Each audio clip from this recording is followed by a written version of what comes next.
You know what the problem is with overwhelming military superiority? It makes you stupid. Really, genuinely, catastrophically stupid. And I should know, because I was there when the Calthoran Empire, the most advanced civilization in the Andromeda sector, decided to test their forces against a backwater planet called Earth. My name is Rex, and I served as a tactical analyst for the 3rd Expeditionary Fleet. Before you judge me too harshly, understand that I tried to warn them. I really did. But when you have conquered 47 star systems without breaking a sweat, you tend to stop listening to the nervous analyst who keeps pointing at gravitational readouts and making worried clicking sounds. The whole disaster started 6 months before the actual incursion, when our long-range scouts detected Earth, beautiful planet, really, blue and green, wrapped in white clouds, sitting in what the humans call the Goldilocks zone, perfect for colonization, perfect for stripping resources, perfect for adding another jewel to the Empire's crown. Commander Thax, bless his arrogant hide, was absolutely thrilled. "Look at this, Rix," he said, his 4 eyes gleaming with that particular shine that meant someone was about to make a terrible decision. Primitive civilization, barely reached their own moon, still using chemical rockets for space travel. This will be the easiest conquest in Imperial history.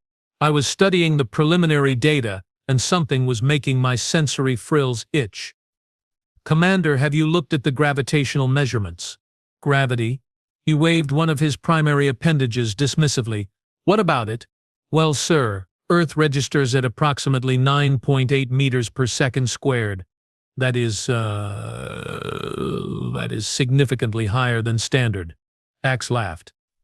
Actually laughed. The sound echoed through the command deck like rocks in a tumbler. "Rix, you worry too much. We have defeated species on high-gravity worlds before. Remember the Grontax campaign." "Sir, Grontax Prime was 7.2 meters per second squared. Earth is nearly 40% higher than that." 40%. He made that dismissive gesture again. "Negligible. Besides, our exosuits are rated for up to 12 meters per second squared. We have a comfortable margin." Now, here is where I made my first mistake. I should have screamed. I should have thrown my data tablet at his head.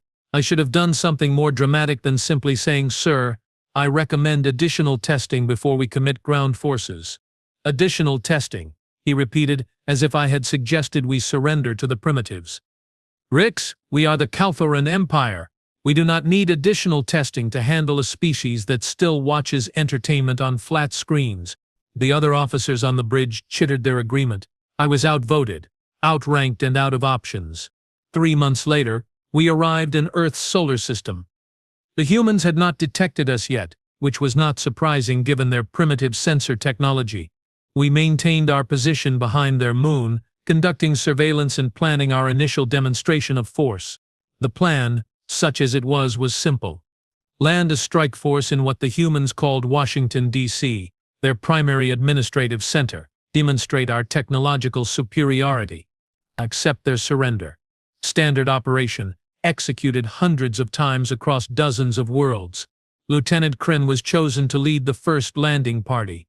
She was one of our best, a veteran of 12 campaigns, decorated for valor in combat. She stood at attention in the deployment bay, her exosuit gleaming under the harsh lights, her weapon charged and ready. "Kryn," Commander Thax addressed her formally, "you have the honor of being the first Calthoran to set foot on Earth. Make us proud." "I will not fail, Commander," she said, her voice steady. I was monitoring from the operations center, every screen in front of me showing different data streams, heart rates of the landing party, atmospheric composition, wind speed, and yes, gravitational readings. Still sitting at that worrying 9.8 meters per second squared. "Sir," I tried one last time. "Should we not send a probe first, just to verify conditions?" "Riggs," Thax said, his patience clearly wearing thin. "We have sent probes. We have collected data. We have analyzed everything there is to analyze. Now we act. Deploy the landing party." The transport ship descended through Earth's atmosphere, a sleek needle of Calthoran engineering slicing through the blue sky. It was early morning in Washington, D.C., and the humans were just beginning their daily routines. They had no idea what was about to happen. Neither did we, but for very different reasons. The transport touched down on the large green space the humans called the National Mall. The rear door hissed open, the ramp extended, and Lieutenant Kryn took her first step onto Earth's soil, and immediately collapsed. I mean completely, utterly collapsed. One moment she was standing proud and tall, the next she was flat on the ground, and I could hear the sounds coming through her comlink. Sounds I will never forget. The wet cracking noises, the wheeze of air being forced from her lungs, the grinding of bone fragments. "Kryn," Thax shouted, "report! What is happening?" "Sir," she gasped. And even through the calm distortion I could hear the agony. I cannot. My legs. Oh gods, they broke, sir, they just broke under me." The second soldier tried to help her. His name was Ven, I think. Big guy, strong even by Caltheran standards. He stepped off the ramp, made it 2 whole steps before his knees buckled and he went down hard. The sound his body made hitting the ground was like dropping a bag of broken glass. "Abort!" I was shouting at my console. "Abort the landing! Get them out of there!" But it was too late. The entire squad had already disembarked, confident in their training and equipment, and one by one they were dropping. Some made it a few steps, some collapsed immediately. One soldier tried to crawl back to the transport and gave up after his arms gave out. The exosuits were rated for 12 meters per second squared. Sure, but that assumed the Caltheran body inside could handle the stress too, and Caltherans, like most species in the Andromeda sector, evolved on worlds with gravity in the 6 to 7 meter per second squared range. We were watching our elite soldiers being crushed by their own body weight. "Get the medical team ready," Ox ordered, his voice shaking. "Emergency extraction now." The transport pilot, to his credit, did not panic. He brought the ship down flat on the ground, extended the loading arms, and started dragging the fallen soldiers back into the cargo bay. The humans were starting to notice now. I could see them on the surveillance feeds, pointing and shouting and pulling out their communication devices. "Sir," I said quietly, "we have a problem." "I can see we have a problem, Vix," Frax snapped. "Our soldiers are injured." "No, sir. I mean we have a larger problem. The humans are recording this." And they were. Dozens of them, standing at a safe distance with their primitive cameras, capturing every moment of our humiliating failure. Within minutes, this would be on their information network. Within hours, the entire planet would know. The Calthoran Empire, terror of the Andromeda sector, conqueror of 47 worlds, had just been defeated by gravity. We pulled the transport back up to the fleet in orbit. The medical bay was a scene of chaos. 14 soldiers, every single one with compound fractures, shattered tibias and femurs, crushed vertebrae. Lieutenant Kryn had a broken pelvis in 3 places. Dr. Mix, our chief medical officer, looked at me with all 4 eyes wide. "Rix, what happened down there? It looks like they were beaten with heavy clubs."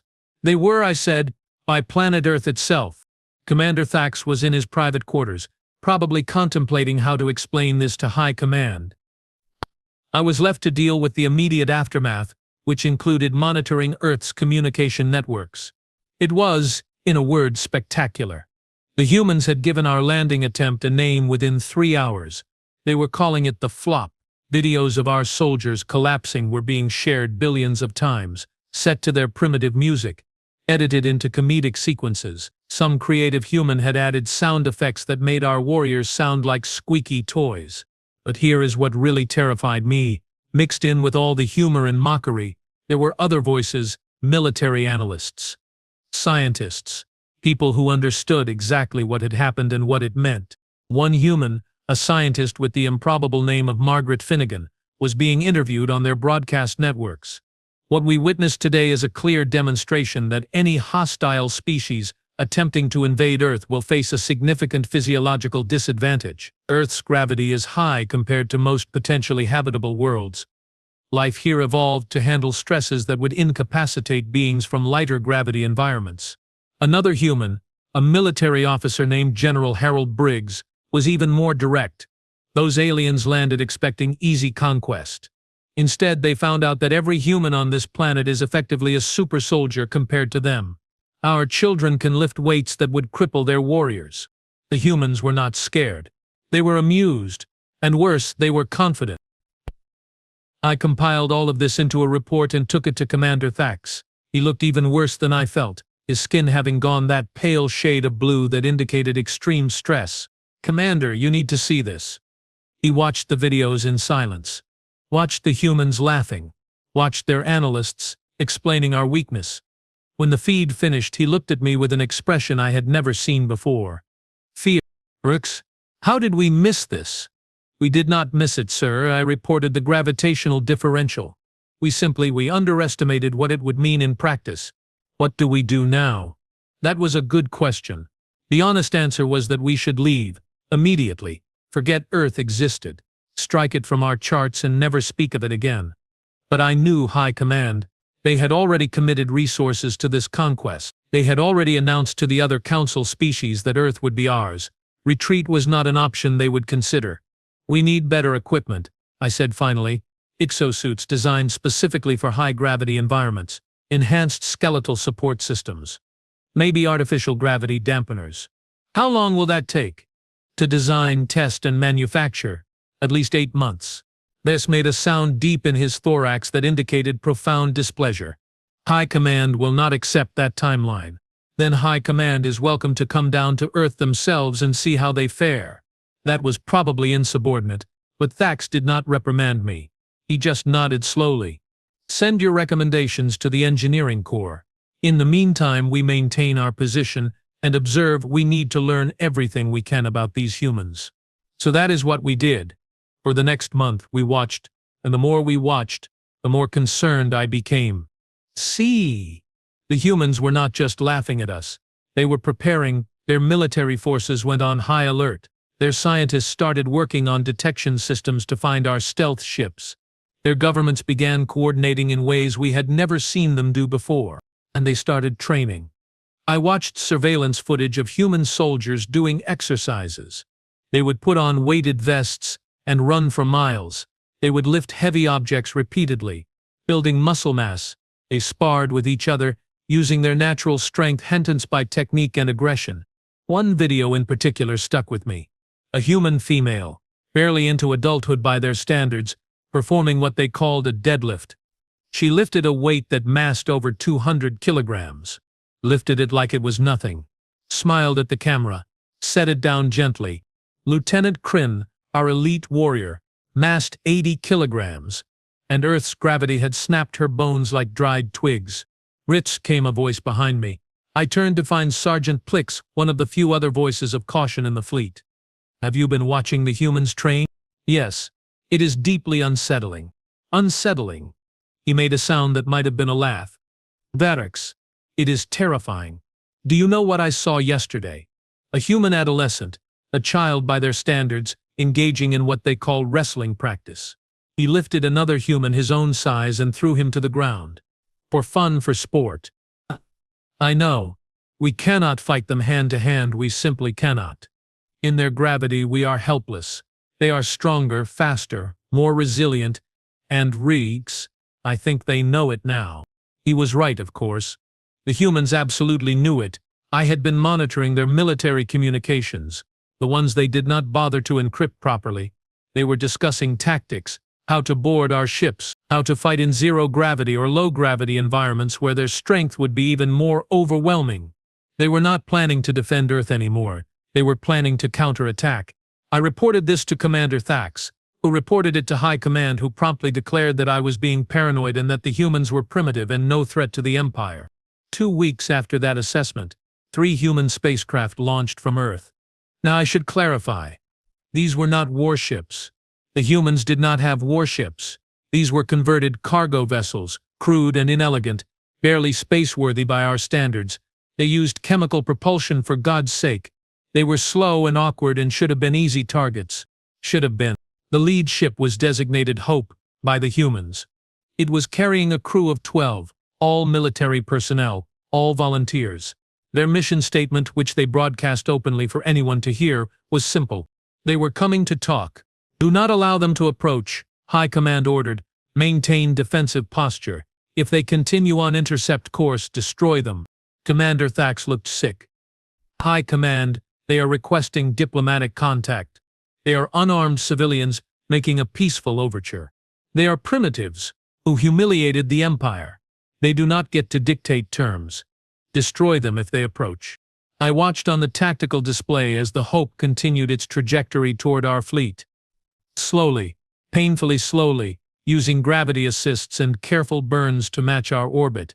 It would take them 6 days to reach us at their current speed. Commander, I said quietly. What if we just listen to them? You heard High Command, Vrix? Yes, sir, but what if High Command is wrong? The bridge went silent. That was not something you said in the Kalthuran military. High Command was never wrong. High Command was infallible. Questioning High Command was, well, it was the kind thing that ended careers, or lives. But Thax did not immediately have me arrested. He just looked at me with those 4 tired eyes and said, "What do you suggest?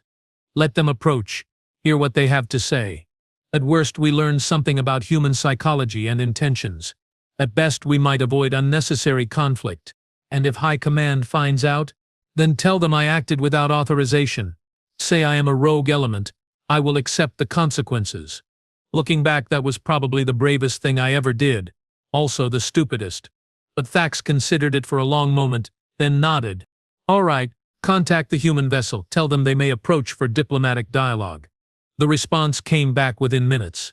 A human voice, male, speaking in their primary language, which our translators converted. This is Captain Jake Morrison of the vessel Hope. Thank you for agreeing to meet. We come in peace and wish to establish constructive dialogue between our species. Captain Jake Morrison. I would come to know that name very well in the coming months.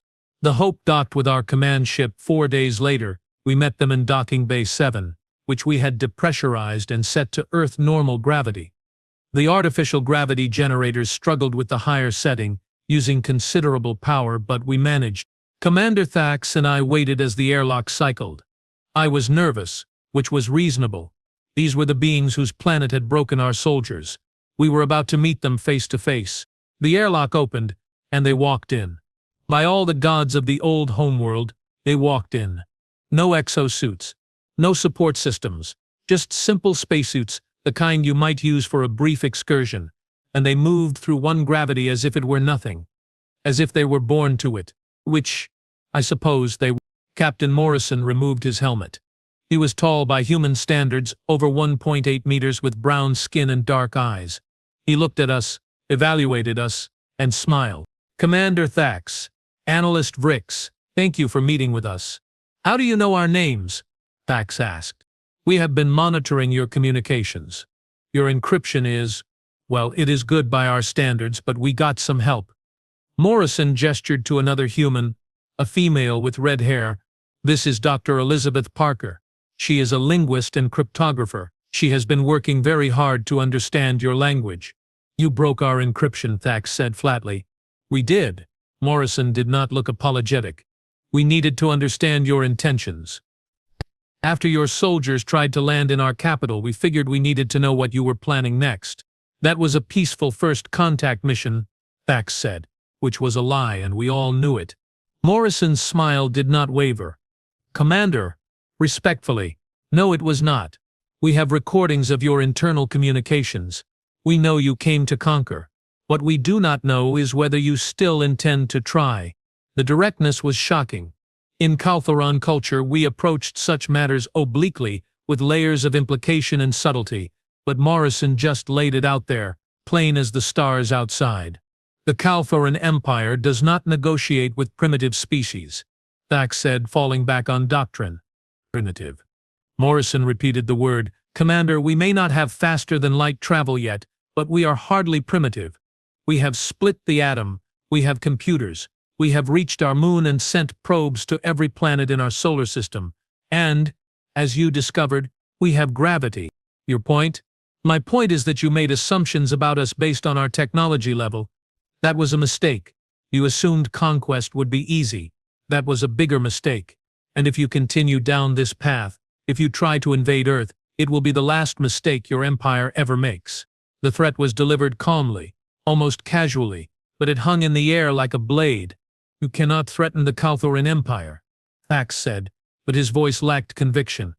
I am not threatening, Morrison replied. I am stating facts. Commander, your soldiers could not stand in our gravity. How do you propose to fight a ground war?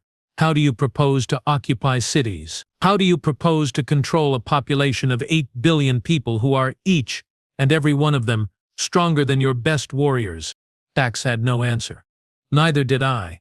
Morrison continued, but here is what concerns me more.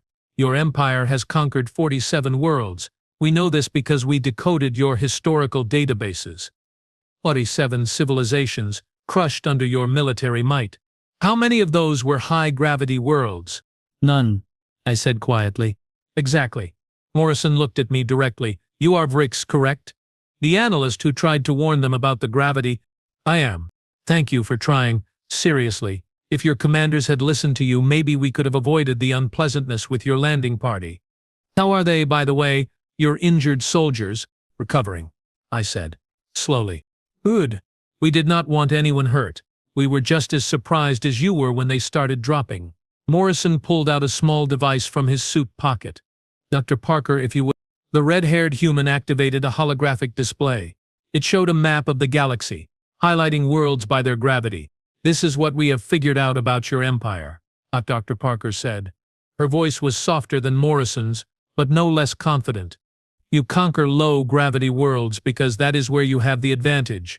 Anywhere between 6 and 7 meters per second squared, you are the apex predator. Your technology, your tactics, everything is optimized for that range. But, Morrison picked up the thread, there are thousands of high-gravity worlds out there, worlds like Earth, or even heavier. And until now you have ignored them because you assumed they were either uninhabited or not worth the effort. But that calculation just changed. How? Thax asked. Because now you know that high-gravity species exist, and now you know they can hurt you.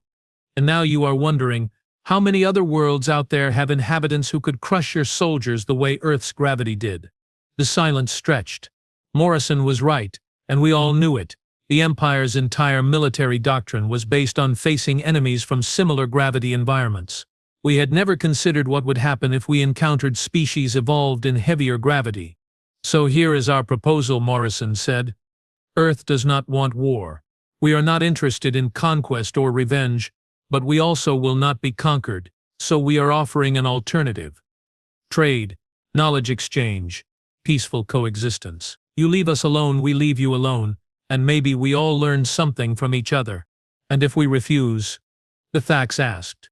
Morrison's smile faded. Then we defend ourselves. And Commander, you really do not want to see what humans are capable of when we defend ourselves. We have spent our entire history fighting each other. We are very, very good at it. The only reason we have not destroyed ourselves is because we keep deciding cooperation is more beneficial than annihilation. But if you force us to fight, we will. And in our gravity, with our strength, wearing equipment designed for our environment, your soldiers will not stand a chance. He let that sink in, then continued. But it will not stop there. See, humans are creative. We adapt. We will figure out how to fight you in space, in low gravity, anywhere we need to. We will reverse engineer your technology. We will build weapons specifically designed to kill Kalthorans. And once we start, once you make us into your enemy, we will not stop until either you are gone or we are. That is just how humans work. The terrifying thing was, I believed him completely. Commander Thax looked at Morrison for a long moment, then at Dr. Parker, then at me. I gave the smallest nod I could manage. I will take your proposal to High Command, Thax said finally. That is all we ask, Morrison said. But Commander, please make them understand. Earth is not a prize to be won, it is a partner to be respected, or an enemy to be feared. The choice is yours. The humans left shortly after that, returning to their hope and beginning their long journey back to Earth. Commander Thax and I stood in the docking bay long after they had gone. They will never agree, Thax said. High Command will never accept terms from primitives. Then High Command is going to learn a very hard lesson about underestimating species based on their technology level. What do we do, Vrix? I looked out at the stars, at the blue planet hanging in space below us. We do what we should have done from the beginning. Sir. We tell the truth, all of it, and we let High Command make their decision with full information. They will order an invasion anyway. Probably, I agreed, but at least we will have tried, And when it goes wrong, when the humans fight back and our soldiers are broken and bleeding, at least we will have the cold comfort of knowing we warned them. Thax made that sound in his thorax again. You paint a grim picture of the future, analyst. Sir, I am just extrapolating from available data. The data says we are about to make the biggest mistake in Kaltharan history, and there is nothing we can do to stop it. I thought about Captain Jake Morrison and his calm delivery of absolute truths. I thought about the human female lifting 200 kilograms like it was a toy. I thought about our broken soldiers and their shattered bones. No, sir, I said. I do not think there is. High Command's response arrived exactly 3 days after we transmitted our full report. 3 days of waiting, of watching Earth's transmissions, of seeing the humans prepare for a war they hoped would not come but knew probably would. The message was brief, encoded in priority alpha protocols, which meant it came directly from the Supreme Executor himself. Commander Thax read it aloud on the bridge, his voice getting quieter with each word. Your analysis has been reviewed and dismissed as alarmist. The gravity issue is acknowledged but not considered insurmountable. Enhanced equipment is being fast-tracked. You are ordered to maintain position and prepare for Phase 2 operations. Ground invasion will commence in 45 days. Glory to the Empire. Glory to the Empire, the bridge crew responded automatically. All except me. I was too busy calculating how many soldiers were going to die. Brix, Thax said quietly. My ready room, now. I followed him into the small private space. He locked the door, disabled the surveillance systems, which was highly irregular, and then just stood there for a moment, all 4 eyes closed. They are going to kill us all, he said finally. Yes, sir. Probably. You saw what Morrison said about humans being good at fighting, about them adapting. I did, sir. Do you think he was bluffing? I pulled up my datapad and showed him what I had been compiling. Human history files translated and analyzed.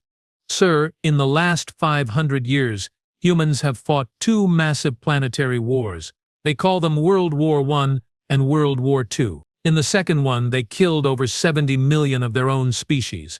They developed weapons that can obliterate entire cities. They created flying machines specifically designed to drop explosives on populated areas. They built submarines that can hide underwater for months. They invented radar, sonar, guided missiles, and nuclear fission bombs, all while fighting each other. Thax stared at the data. They did this to themselves. Yes, sir. And then they stopped, looked at what they had created, and decided that working together was preferable to mutual annihilation. But, sir, the capability is still there. The knowledge is still there. The industrial capacity is still there. If we invade, they will turn all of that creative violence toward us. What do you recommend? Mutiny, I said flatly. Thex's eyes went wide. Excuse me? We refuse the order. We tell High Command that we will not participate in a suicide mission. We break with the Empire if necessary. Sir, I have been doing calculations. With the humans' strength advantage and their defensive position, we would need to commit at least 70% of the Imperial fleet to have a reasonable chance of success. Even then, casualties would be catastrophic, and that assumes they do not have weapons we have not seen yet. They are primitives who still use chemical rockets, Thax said, but his heart was not in it. They are primitives who split the atom, sir, who harnessed nuclear fusion, who created artificial intelligence systems and quantum computing. They may not have our propulsion technology, but they have plenty of other technologies we do not, and 45 days is enough time for them to weaponize a lot of it. Thax sat down heavily. We cannot refuse High Command. It would mean death for both of us, and they would just send someone else to complete the mission. Then we do what we can. We prepare, we gather intelligence, and we try to minimize casualties on both sides when this inevitably goes wrong. You sound like you are hoping we lose. Sir, I am hoping we wake up and realize that conquering Earth is impossible. But since that seems unlikely, yes, I suppose I am hoping we lose quickly rather than dragging this out into a prolonged bloodbath. Thax made a sound that might have been agreement or despair. Hard to tell with Kaltharan sometimes. Over the next 45 days I watched the humans prepare for war, and it was both fascinating and terrifying. They were coordinating globally now, something they had never done before. The Americans were sharing military technology with the Russians. The Chinese were collaborating with the Europeans. Ancient enemies were setting aside their differences because, As one human diplomat put it, when aliens try to invade, suddenly our local disagreements seem pretty damn petty. They were building weapons. Lots of weapons.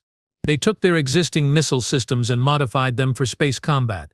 They strapped warheads onto their orbital satellites. They built railguns using electromagnetic acceleration, crude compared to our plasma weapons, but frighteningly effective at the velocities they achieved. And they were training thousands of soldiers, volunteers, everyone preparing to fight in zero gravity. They built simulation chambers.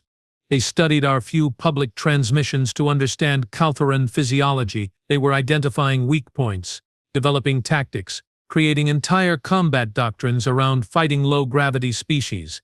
I reported all of this to Commander Thax daily. He looked more haggard each time. But the thing that really caught my attention was a project the humans called Operation Anvil. It was mentioned in encrypted communications, always briefly, always carefully. I spent 2 weeks trying to figure out what it was. Finally, I cracked it. And immediately wished I had not. "Sir," I said, bursting into Thax's ready room. "Sir, you need to see this." "What now, Vrex?" "Operation Anvil. I figured out what it is. An end. They are building drop pods, sir. Human drop pods.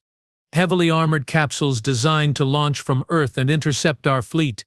Each one carries 6 soldiers in specialized combat suits. So, we have point defense systems. Sir, they are coating the pods in ablative heat shielding and radar-absorbing materials. They are making them small, fast, and nearly invisible to our sensors. And sir, they are building 500 of them." Thax went very still. 500 pods, 6 soldiers each. That is 3,000 human soldiers. Yes, sir, 3,000 humans who evolved in high gravity, trained for combat, equipped with weapons designed to fight us specifically, heading directly for our ships. Sir, if they board us, we cannot fight them. In zero gravity or low gravity, they will be even stronger relative to us. They will tear through our ships like predators through prey. When do they launch? Unknown, but based on construction timelines, they could be ready in as little as 2 weeks. Thax pulled up the fleet roster. We had 40 ships in Earth orbit, crew complement of about 300 per ship, total of 12,000 Calthuran personnel. If 3,000 humans boarded us, and each human could overpower 5 or 6 Calthurans, which seemed conservative given what we had seen. "We are outnumbered," Thax said quietly. "In terms of effective combat strength, yes sir. We are badly outnumbered. I need to report this to High Command. With respect, sir, I do not think it will matter. They have invested too much political capital in this conquest. They will not back down now." I was right. High Command's response was to accelerate the timeline. The invasion was moved up to 20 days from now. Enhanced exosuits were being shipped from the nearest Imperial outpost, along with additional ground forces. We were going to do this whether it made sense or not. The enhanced exosuits arrived 15 days before the invasion. They were impressive pieces of technology. I had to admit. Powered hydraulics, structural reinforcements, gravity compensators built into every joint. The engineers promised they could handle up to 15 meters per second squared. We tested them in our onboard gravity chambers. They worked perfectly. Soldiers could walk, run, even fight in high gravity while wearing them. "T-Brex," Commander Thax said, watching the tests. "Maybe you were wrong to worry." "Maybe, sir. But we are testing them in controlled environments. Earth is not a controlled environment. You worry too much, analyst." I was getting tired of hearing that. 10 days before the invasion, Captain Jake Morrison contacted us again. The Hope had returned to Earth, but the humans had built a communication relay system. Morrison's face appeared on our screens, looking older and more tired than before. "Commander Thax, this is your last chance to avoid bloodshed. We know you are preparing to invade. We are asking you one last time to reconsider. The decision has been made," Thax said stiffly. "Earth will be brought into the Empire. Then you leave us no choice." Morrison's expression was sad. "Commander, I genuinely wish things could have been different. But if you come to Earth, if you land troops on our soil, we will fight, and you will lose. I am not boasting. I am not threatening. I am stating a simple fact. You will lose. We have enhanced equipment now. Your gravity advantage is neutralized." "Is it?" Morrison leaned forward. Commander, let me tell you something about humans. We have a saying, it takes a worried man to sing a worried song. Do you know what that means? It means the people who are most concerned, most cautious, most aware of danger, those are the ones who survive. Your analyst Vruix, he is singing a worried song. You should listen to him. Rickus is overly cautious, Rick said, but he glanced at me.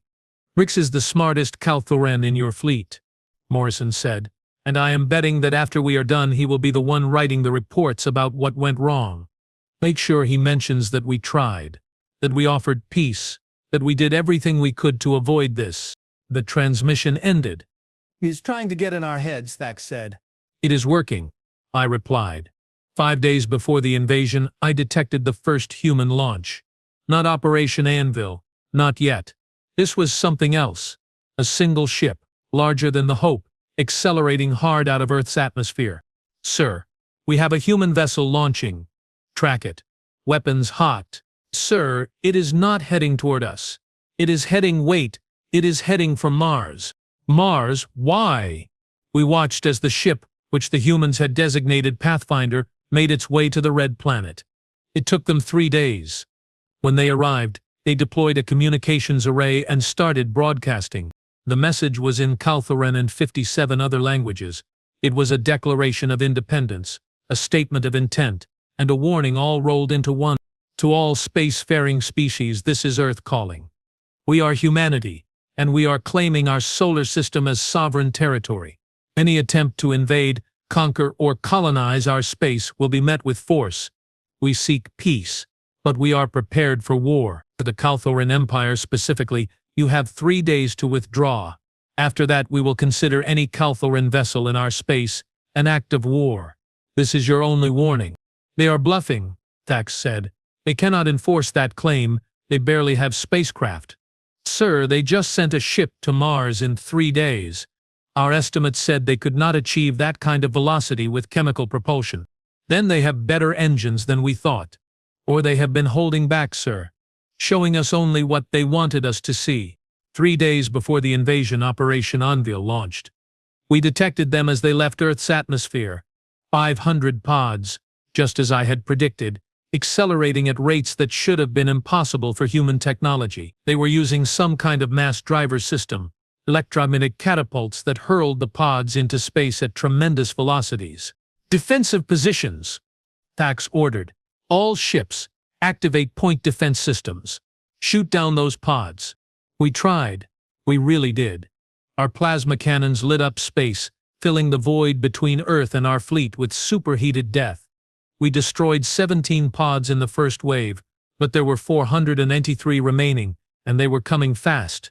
They are splitting up, the tactical officer shouted. Multiple trajectories, evasive maneuvers. They are making themselves harder to target. Keep firing. We destroyed another 34 pods, but the rest reached us, and when they did, everything went wrong very quickly. The first pod hit the destroyer Vengeance. It did not dock gently. It did not request permission. It punched straight through the hull using shaped explosive charges, creating a breach, and 6 humans in combat armor came pouring through. I watched the security feeds. The Calthuren crew tried to fight. They had weapons, training, and the home field advantage. It did not matter. The humans moved through the ship like nightmares. In zero gravity, they were impossibly fast and strong. They used their legs to launch themselves down corridors, their momentum carrying them forward while their hands wielded weapons. They fought with a ferocity that was shocking to witness. One human, a female soldier whose suit identified her as Sergeant Linda Hayes, encountered 8 Calthuren security officers in a corridor. The Calthurens opened fire. She took 3 plasma bolts to her armor, which held, and then she was among them. She grabbed the first soldier and used him as a club to beat down 2 others. She crushed another's skull with her armored fist. The remaining 4 tried to flee. She caught them, one by one, moving through zero gravity like it was her natural element. The entire encounter took less than 90 seconds. Sir, I said, my voice shaking, the Vengeance has been boarded. Crew is reporting heavy casualties. Humans are moving toward the bridge. Send reinforcements from the adjacent ships. Sir, adjacent ships are also being boarded. We have, I count, 47 successful boarding actions across the fleet. 47 ships. Out of 50 total. The humans had bypassed our defenses and were inside our vessels, and there was nothing we could do to stop them. All ships. Abandon the Vengeance and any other compromised vessels. Get to the escape pods. But escape pods in space are vulnerable, slow-moving targets, and the humans were not interested in escape pods anyway. They wanted our ship. I watched, helpless, as the Vengeance went dark. All its systems shut down except life support and communications. Then a voice came over the fleet-wide channel, Sergeant Hayes. Attention, Calthoran Fleet. This vessel is now under human control. We have secured the bridge and engineering. Your crew is alive but detained. You have one chance to surrender peacefully. Power down your weapons and prepare to be boarded. If you resist, we will take your ships by force. Choose wisely. This is outrageous. Commander Thax shouted, "We are the Calthoran Empire. We do not surrender to primitives." "Commander," I said quietly, "we have already lost. Look at the tactical display." He looked. 47 ships boarded. 17 more actively engaged with incoming human pods. Only 6 ships remained uncompromised, including our flagship, and even as we watched, 3 more pods were heading our way. "How did we lose?" Thax asked, and he sounded genuinely confused. "We have superior technology. We have trained soldiers. How did we lose?" "We brought technology to a strength fight, sir, and they are stronger than us. We brought doctrine designed for low-gravity enemies, and they are high-gravity apex predators. We brought arrogance, and they brought desperation and ingenuity, and a willingness to do whatever it takes to protect their home." The pods hit our flagship. I felt the impact through the deck plating. Alarms blared. Security teams rushed to intercept. "Grit," Thax said. "I want you to go to the secure data room. Take all of our research, all of your analysis, everything we have learned about Earth and humanity. Save it. When this is over, when High Command wants to know what went wrong, you will need evidence." "Sir, what about you?" "I am going to do something I should have done 45 days ago. I am going to surrender." He opened a fleet-wide channel. "All Calthoran vessels, this is Commander Thax. I am ordering a full stand-down. Power down weapons. Do not engage the human boarding parties. We are surrendering to Earth forces effective immediately." The response from High Command was instantaneous and furious. "Commander Thax, you are relieved of duty. This is a disgraceful cowardice. You will be court-martialed." "Probably," Thax agreed, "but at least my soldiers will be alive for the trial." Thax said. He closed the channel and looked at me. "Go, Vix. Preserve the data. Someone needs to learn from this disaster." I gathered everything I could carry and headed for the secure data room. Along the way, I encountered one of the human boarding parties. They were moving methodically through the ship, checking compartments, securing corridors. When they saw me, they raised their weapons. I raised all 4 of my hands in surrender. "Do not shoot," I said in my best human English. "I am unarmed. I am a non-combatant. I am the analyst who tried to warn them about the gravity." The lead human, his suit identified him as Lieutenant Marcus Webb, lowered his weapon slightly. "You are Brex? The one Captain Morrison mentioned?" "Yes, I am Brix. Captain Morrison said, if we encountered you, we should treat you with respect. Said you were one of the smart ones. I tried to prevent this. We know, we intercepted your communications. You tried real hard." Webb gestured to his team. "Let him through. He is not a threat." I made it to the data room, secured everything, and then returned to the bridge. The humans had already taken control. Commander Thax was sitting in his command chair, looking exhausted, but unhurt. Captain Jake Morrison was there too, apparently having come up from Earth specifically for this. "Analyst Vrix," Morrison said when he saw me. "Good to see you survived. What happens now?" I asked. "Now we talk. Properly this time." Morrison pulled up a holographic display showing the entire fleet. "We have secured 49 of your ships. The remaining vessels self-destructed rather than surrender. Total Calthoran casualties, about 400 dead, 2,000 wounded. Could have been much worse." "And your casualties?" 73 dead, 212 wounded. Mostly from ships that resisted." I did the math in my head. The humans had lost less than 3% of their force while taking our entire fleet. It was not a battle. It was not even a fight. It was an execution. "What do you want from us?" Commander Thax asked. Morrison sat down across from him. We want you to go home. Take your ships, take your wounded, and go back to your empire. Tell High Command what happened here. Tell them that Earth is off limits. Tell them that any future attempts to invade will end the same way. They will not believe us. They will think we are cowards or traitors. Then bring evidence. Morrison gestured to me. Rix has data.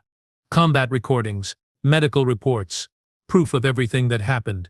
Show them what humans can do. Show them why conquering high-gravity worlds is a bad idea. They will court-martial us. Probably, but you will be alive, and maybe, just maybe, you will save some other commander from making the same mistake. Thax was silent for a long moment. Then he nodded. What about our ships? You said we could take them. With some modifications, we are going to install monitoring systems.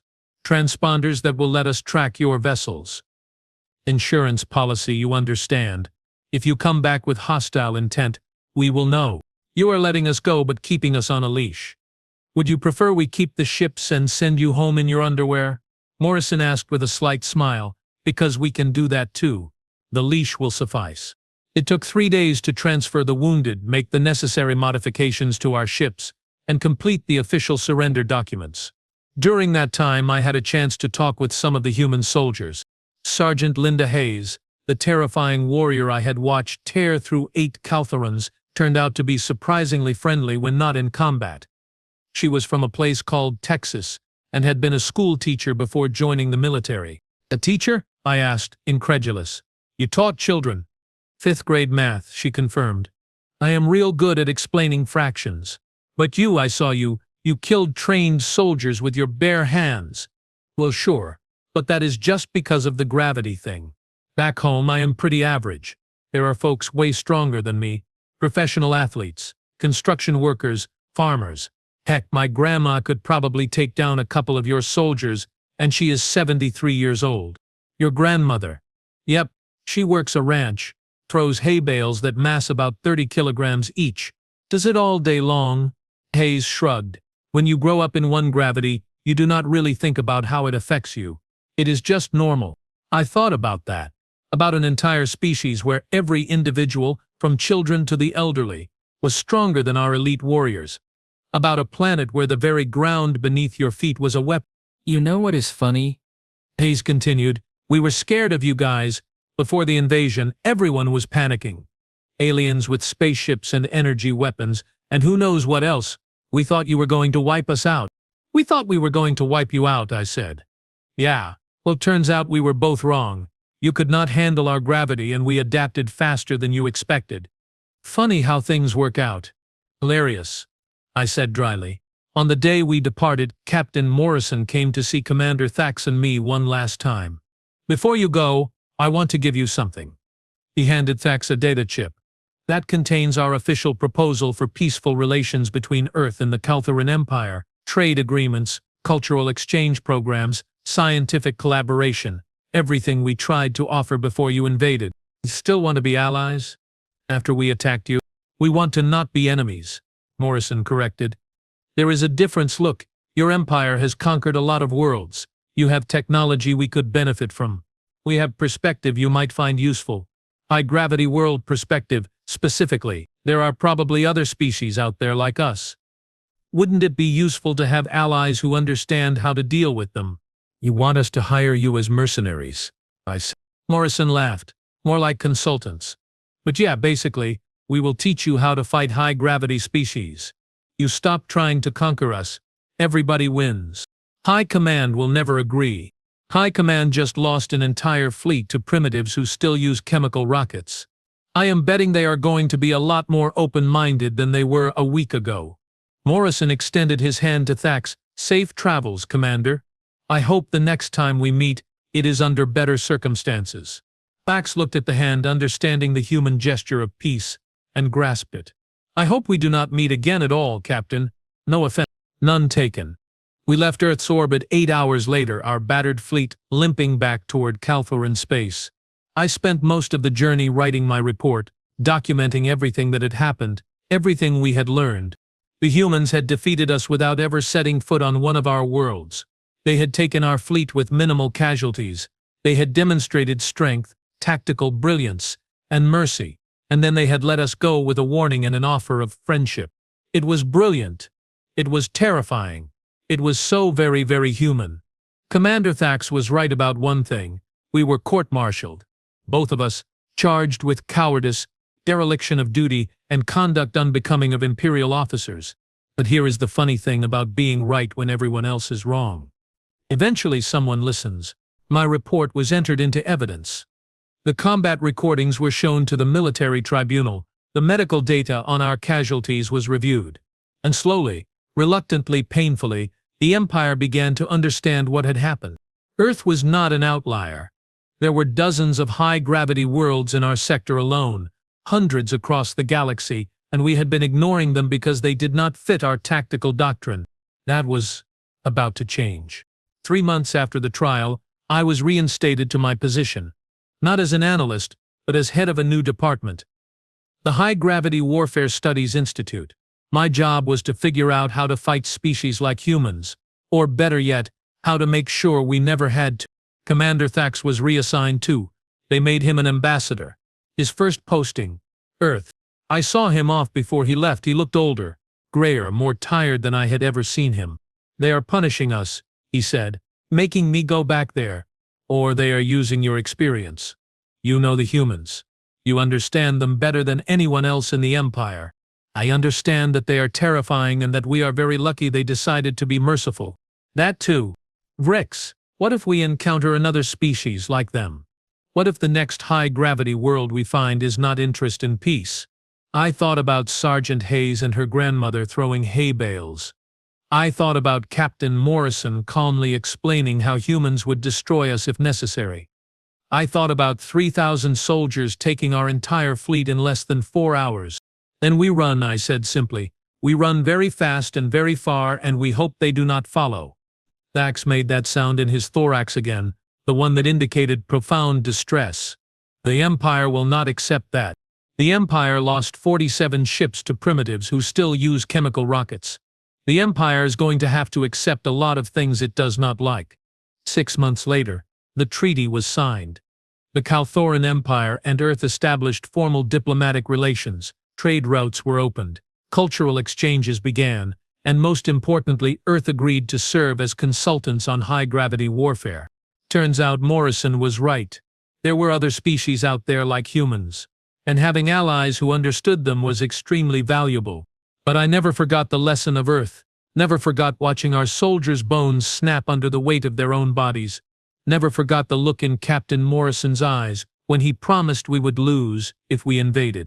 Overwhelming military superiority makes you stupid. It makes you arrogant. It makes you think you are invincible right up until the moment something proves you very, very wrong.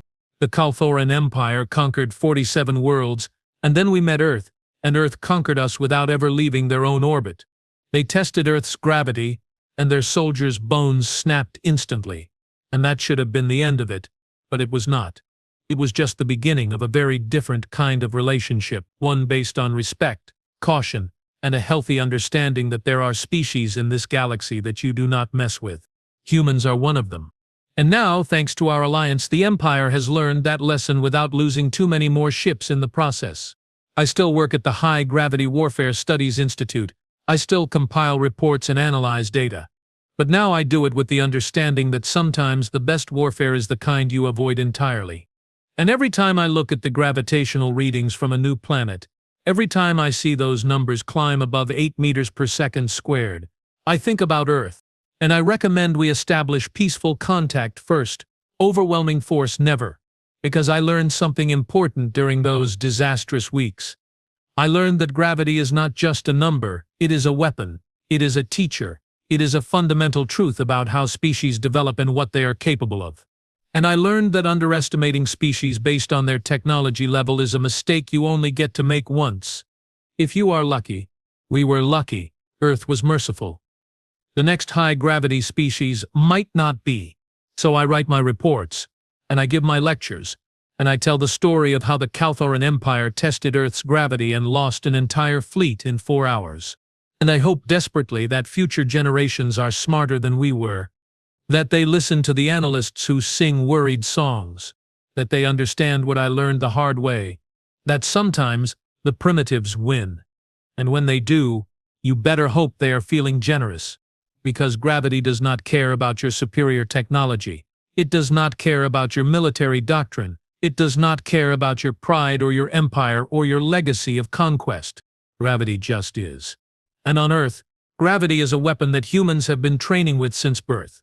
Every single day. For their entire evolutionary history, we never had a chance.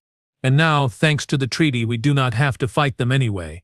Which, honestly, is the smartest decision the Empire has made in centuries.